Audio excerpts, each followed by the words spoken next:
Oke, lihat semua teman-teman, lihat semua, ayo. Oke, assalamualaikum warahmatullahi wabarakatuh. Selamat malam teman-teman pemirsa. Ya, kita akan penuhi request dari teman-teman atau harapan dari teman-teman. Kita masuk ke kuburan. Malah ini habis hujan nih guys.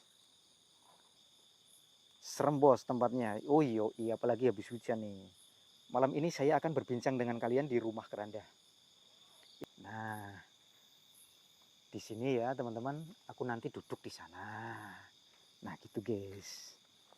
Kita coba dulu nih.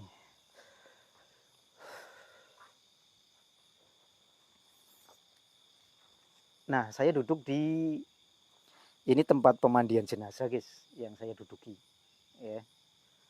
Terus keranda ini di belakang saya. Keranda di belakang saya. Terus ini payung. Ya, ini payung. Payungnya. Nah, ini payung sebenarnya payung umum sih, guys, bukan payung yang khusus. Karena di sini payung yang khusus rusak, rapuh.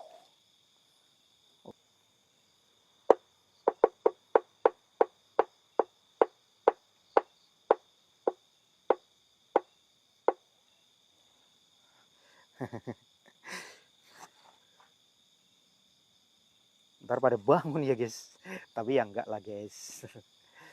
Oke, jadi teman-teman, ya sebenarnya di tanah pekuburan ini sebenarnya sama dengan lokasi-lokasi yang lain, dengan kebun-kebun yang lain gitu. Akan tetapi kita di sini termindset pikiran kita, ya. Kita di sini ketakutan, kita di sini takut, hawa takut yang luar biasa. Karena apa? Karena kita sadar bahwa di sini adalah area pemakaman. Di bawah kita berpijak, ini adalah jasad-jasad yang terkubur. Nah, itu mungkin yang menjadi teman-teman itu kalau masuk ke dalam tanah kuburan, malam-malam kayak gini, takut. Padahal sama sebenarnya guys, sama dengan lokasi-lokasi yang di luar tanah pekuburan. Bahkan tanah-tanah yang di luar pekuburan kadang-kadang lebih serem daripada tanah di kuburan itu sendiri, lokasi di kuburan itu sendiri. Jadi sebenarnya lebih serem yang di hutan, lebih serem yang di rimba, lebih serem yang di laut gitu guys. Tapi sebenarnya kalau di tanah kuburan ini enggak seperti apa yang kita bayangkan. Memang sih, ya, memang dari beberapa eh, orang gitu ya, itu mengatakan kalau kuburan ini adalah sarang para dedemit, sarang para makhluk halus, ya. Tapi sebenarnya tidak teman-teman, sebenarnya tidak. Tanah pekuburan ini sama dengan lokasi-lokasi yang lain. Bedanya cuman hawa, ya, hawa karena kita tahu di sini terkubur ratusan jasad manusia. Itu aja sih guys, ya, itu aja. Kalau eh, misalnya ada penampakan, ada apa gitu, sebenarnya sih nggak mesti di sini ada, nggak mesti. Terus di lokasi lain pun yang bukan kuburan ada penampakan. Sering teman-teman lihat misalnya di jalan raya, terus di pinggir sungai gitu kan. Malah justru kalau lokasi itu tempat misalnya kantung diri. Kantung diri ya misalnya ya guys, kantung diri. Terus tempat pembantaian atau tempat kecelakaan gitu, itu lebih serem tempatnya daripada di kuburannya. Nah, gitu guys. Nah, ini cuma teman-teman itu ketakutan karena teman-teman tahu bahwa di sini itu terkubur para jasad. Gitu guys. Sebenarnya sama teman-teman.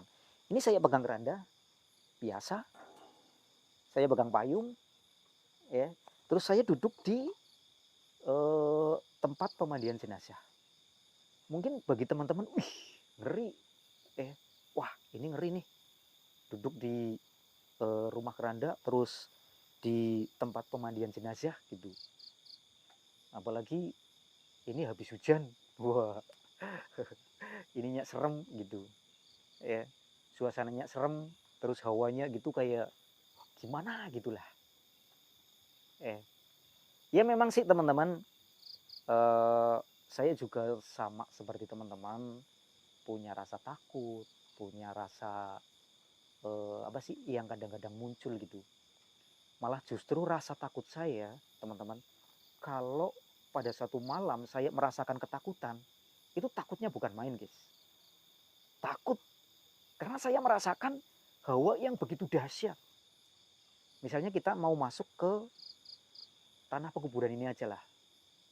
Itu ada kalanya malam itu terasa mengerikan. Itu benar-benar saya takut guys. Karena hawanya memang menakutkan banget. Nah itu terbukti kalau saya juga sama seperti kalian. Kita tabuh lagi nih kentongnya.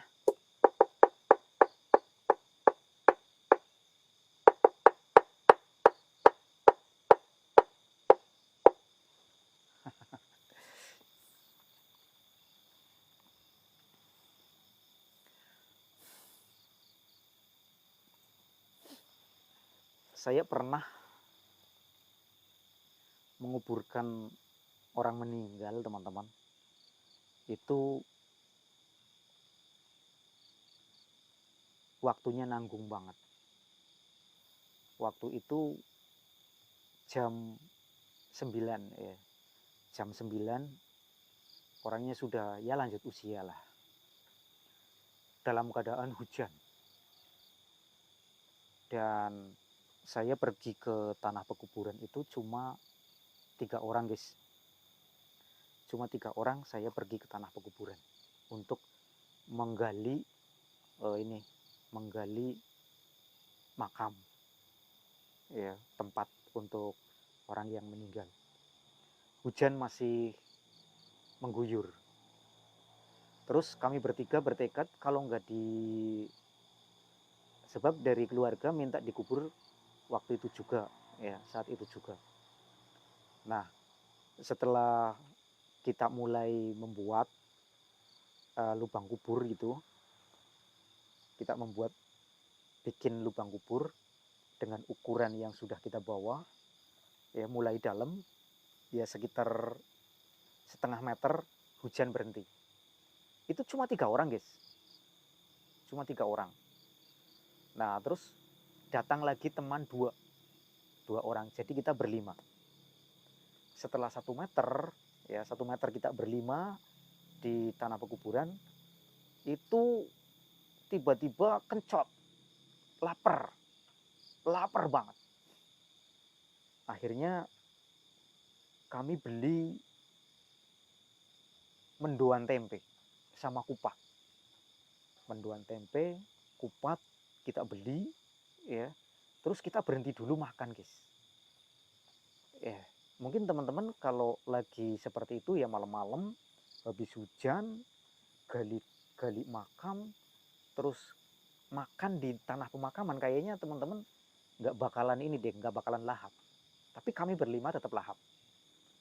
Terus kami lanjutkan ya menggali, itu waktunya lama karena kita cuma berlima. Nah setelah jadi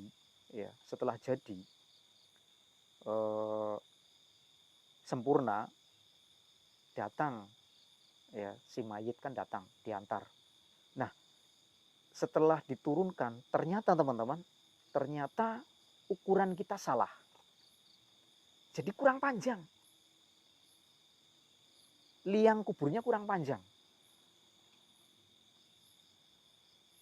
Mayat ya, si jenazah sudah dimasukkan ke dalam liang lahat, tapi nggak masuk guys, nggak masuk, bener-bener nggak masuk, ternyata tempat tidur yang dia gunakan itu lebih pendek daripada tubuhnya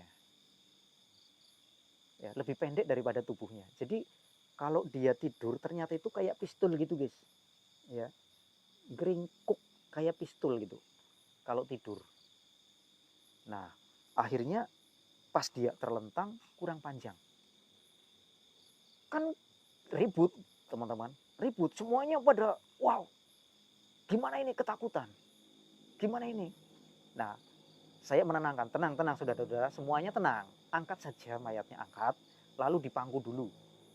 Dipangku dulu, terus kita panjangin lagi nih. Kan ini cuma liang lahatnya doang.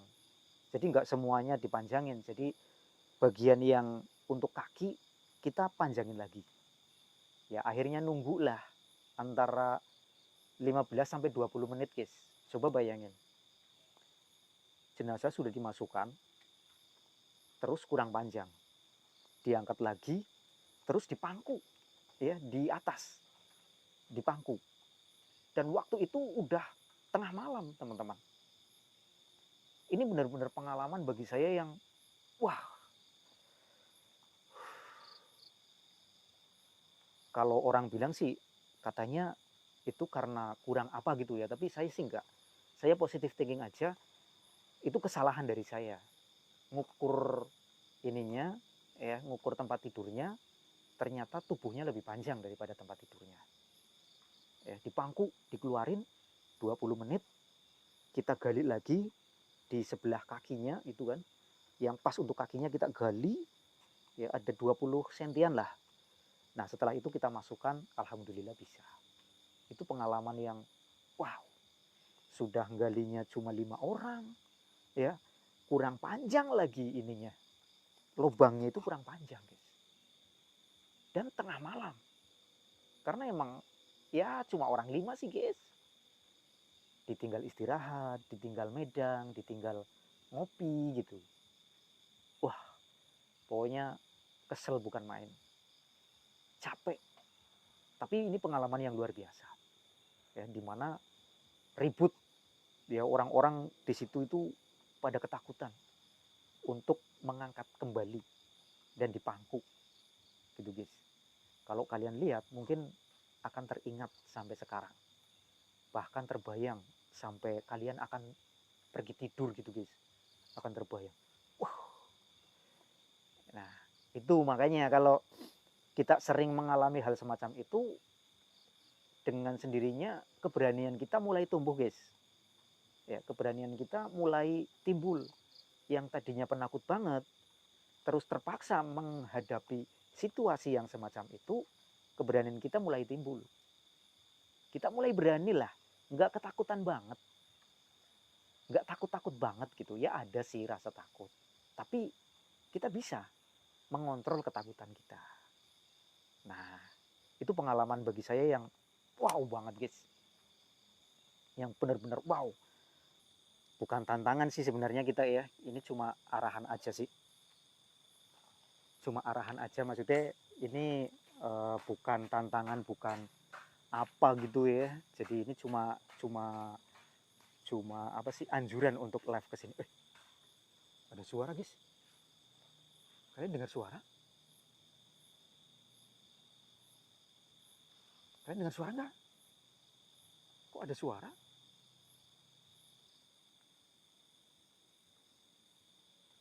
Nah itu teman-teman belakang kita.